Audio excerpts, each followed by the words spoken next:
Assalamualaikum warahmatullahi wabarakatuh. Perkenalkan, nama saya Dinar Puspitaning Tias dari kelas 11 AKL 1 SMKN 1 Pogalan. Kali ini saya akan membahas tentang materi akuntansi di desa atau kelurahan. Sebelumnya, beberapa hal yang akan kita ulas yaitu mengenai pengertian desa atau kelurahan, keuangan desa, struktur organisasi dalam keuangan desa, siklus anggaran pendapatan dan belanja desa, serta yang terakhir adalah proses penatausahaan. Yuk simak ulasannya. Yang pertama adalah pengertian desa dan kelurahan.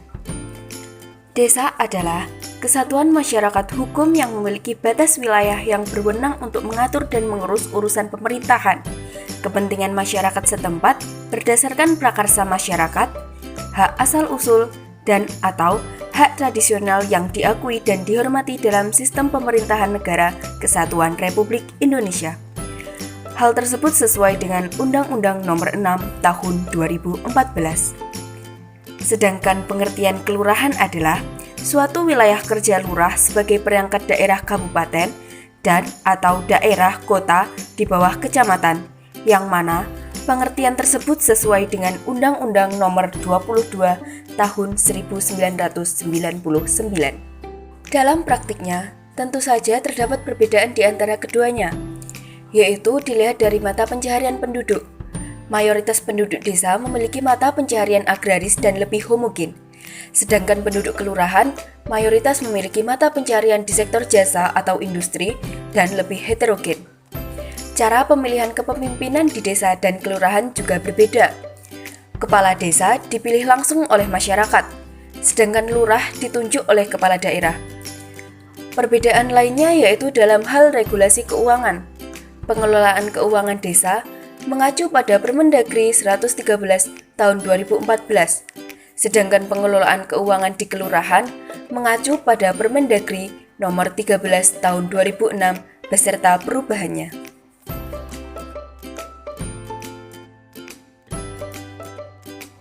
Yang kedua adalah keuangan desa. Keuangan desa merupakan semua hak dan kewajiban desa yang dapat dinilai dengan uang, serta segala sesuatu berupa uang dan barang yang berhubungan dengan pelaksanaan hak dan kewajiban desa. Di sisi lain, pengelolaan keuangan desa adalah keseluruhan kegiatan yang meliputi perencanaan, pelaksanaan, penatausahaan, pelaporan, dan pertanggungjawaban keuangan desa, yang mana penyelenggaraan kewenangan desa ini bisa didanai oleh APB desa, anggaran pendapatan dan belanja negara, serta bisa juga didanai oleh anggaran pendapatan dan belanja daerah. Siklus pengelolaan keuangan desa meliputi perencanaan, pelaksanaan, penatausahaan, pelaporan, dan pertanggungjawaban dengan periodisasi 1 tahun anggaran. Keuangan desa sendiri harus dikelola berdasarkan praktik-praktik pemerintahan yang baik. Asas-asas pengelolaan keuangan desa sebagaimana yang tertuang dalam Permendagri nomor 113 tahun 2014 yaitu transparan, akuntabel, partisipatif, tertib, serta disiplin anggaran. Yang ketiga adalah struktur pengelolaan keuangan desa. Dalam praktiknya, pemerintah desa memiliki struktur pengelolaan keuangan seperti yang ditampilkan dalam slide berikut. 1. Sebagai pemegang kekuasaan pengelolaan keuangan desa atau PKPKD, seorang kepala desa memiliki kewenangan untuk menetapkan kebijakan tentang pelaksanaan APB desa, menetapkan pelaksana teknis pengelolaan keuangan desa atau PTPKD, menetapkan petugas yang melakukan pemungutan penerimaan desa, menyetujui pengeluaran atas kegiatan yang ditetapkan dalam APB desa, dan yang terakhir adalah melaksanakan tindakan yang mengakibatkan pengeluaran atas beban APB desa. 2. Sekretaris desa. Sekretaris desa membantu kepala desa dalam mengkoordinir pelaksanaan pengelolaan keuangan desa. Beberapa tugasnya adalah mengkoordinasikan penyusunan dan pelaksanaan kebijakan APB desa, mengkoordinasikan penyusunan rancangan APBDes dan rancangan perubahan APBDes, dan mengkoordinasikan penyusunan rancangan peraturan desa tentang APB Desa, perubahan APB Desa, dan pertanggungjawaban pelaksanaan APB Desa. 3. Kepala Seksi. Kepala Seksi bertindak sebagai pelaksana kegiatan sesuai dengan bidangnya dengan tugas sebagai berikut. Menyusun RAB kegiatan yang menjadi tanggung jawabnya, melaksanakan kegiatan dan atau bersama lembaga kemasyarakatan desa yang telah ditetapkan dalam APB Desa, melakukan tindakan pengeluaran yang menyebabkan beban anggaran belanja, mengendalikan pelaksanaan dengan melakukan pencatatan dalam buku pembantu kas kegiatan, dan melaporkan perkembangan pelaksanaan kegiatan kepada Kepala Desa. 4. Bendahara Desa atau Kaur Keuangan. Bendahara Desa dijabat oleh Kepala Urusan Keuangan yang memiliki tugas untuk membantu Sekretaris Desa, meliputi penerimaan pendapatan dan pengeluaran atau pembiayaan dalam rangka pelaksanaan APB Desa. Selain itu, Bendahara Desa juga bertanggung jawab dalam penatausahaan keuangan yang dilakukan dengan menggunakan buku kas umum, buku kas pembantu pajak, dan buku kas. Penatausahaan yang dilakukan meliputi menerima, menyimpan, dan menyetorkan atau membayar uang desa, memungut dan menyetorkan PPh dan pajak lainnya, melakukan pencatatan tiap penerimaan dan pengeluaran, serta melakukan tutup buku setiap akhir bulan secara tertib, dan yang terakhir adalah mempertanggungjawabkan uang melalui laporan pertanggungjawaban. Yang keempat adalah struktur keuangan desa. Struktur keuangan yang ada di desa atau kelurahan. Yang pertama adalah pendapatan desa. Pendapatan adalah semua penerimaan rekening kas umum negara atau daerah yang menambah ekuitas dana lancar dalam periode tahun anggaran yang bersangkutan yang menjadi hak pemerintah dan tidak perlu dibayar kembali. Pendapatan sendiri dapat dikelompokkan menjadi A. Pendapatan asli daerah atau biasanya disebut dengan PAD.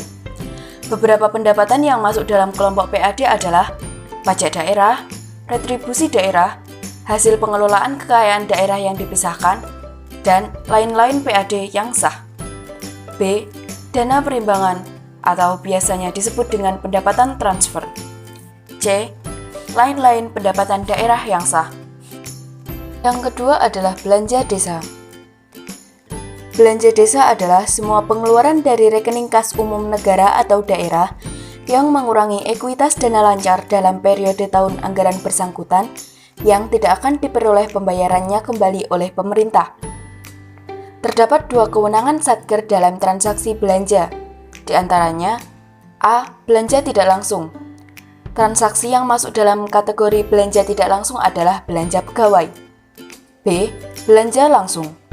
Transaksi yang masuk dalam kategori belanja langsung di antaranya adalah belanja pegawai, belanja barang dan jasa, serta belanja modal. Yang ketiga adalah pembiayaan. Pembiayaan daerah merupakan semua penerimaan yang perlu dibayar kembali dan atau pengeluaran yang akan diterima kembali baik pada tahun anggaran yang bersangkutan maupun pada tahun anggaran berikutnya. Transaksi pembiayaan terbagi menjadi dua, yaitu penerimaan pembiayaan dan pengeluaran pembiayaan. Selisih dari kedua transaksi tersebut disebut dengan pembiayaan neto. Transaksi penerimaan pembiayaan berasal dari penggunaan silpa tahun anggaran sebelumnya, pencairan dana cadangan, hasil penjualan kekayaan daerah yang dipisahkan, penerimaan pinjaman daerah, penerimaan kembali pemberian pinjaman, dan penerimaan piutang daerah. Sedangkan transaksi pengeluaran pembiayaan berasal dari pembentukan dana cadangan, penyertaan modal pemerintah daerah, pembayaran pokok pinjaman, dan pemberian pinjaman daerah. Transaksi pembiayaan merupakan transaksi yang terjadi di PPKD atau BUD sebagai pemda. Hal ini dikarenakan sifat atau tujuan dari dilakukannya transaksi pembiayaan adalah untuk memanfaatkan surplus atau menutup defisit anggaran. Selain itu, dalam transaksi pembiayaan juga melibatkan akun-akun ekuitas dana yang hanya terdapat di neraca Pemda. Oleh karenanya, transaksi ini dicatat dan dilaporkan dalam LRA PPKD atau BUD sebagai Pemda yang kemudian akan digabung dengan LRA SKPD lain dan menjadi laporan keuangan pemerintah daerah. Yang kelima adalah siklus anggaran pendapatan dan belanja desa. 3 siklus dalam anggaran pendapatan dan belanja desa meliputi 1. Perencanaan keuangan desa. Rencana kerja pemerintah desa atau RKP desa dibuat dalam jangka waktu 1 tahun.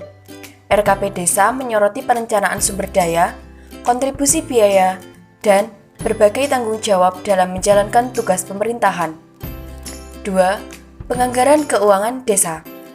Rencana anggaran keuangan tahunan yang ditetapkan untuk penyelenggaraan program desa disebut dengan anggaran pendapatan dan belanja desa atau APB desa.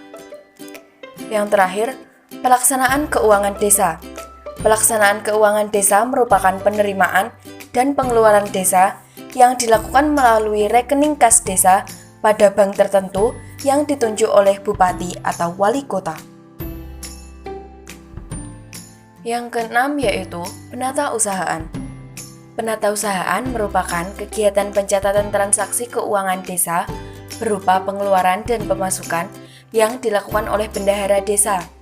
Transaksi-transaksi tersebut dicatat secara sistematis dan kronologis oleh bendahara desa.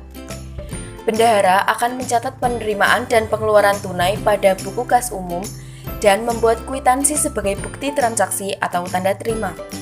Selain pencatatan yang bersifat umum, bendahara juga mencatat kewajiban perpajakan dalam buku pajak. Sedangkan penatausahaan realisasi pembiayaan, baik penerimaan maupun pengeluaran, dicatat dalam buku perincian pembiayaan. Perincian ini digunakan untuk melaporkan realisasi APB desa. Beberapa contoh buku yang digunakan dalam proses penatausahaan yaitu buku kas umum atau BKU, buku pajak, buku bank, dan buku kas harian pembantu. Itulah tadi sedikit ulasan mengenai materi akuntansi desa atau kelurahan yang dapat saya sampaikan. Semoga bermanfaat bagi berbagai pihak. Kritik dan saran dari penonton sangat saya nantikan. Terima kasih sudah menonton. Wassalamualaikum warahmatullahi wabarakatuh.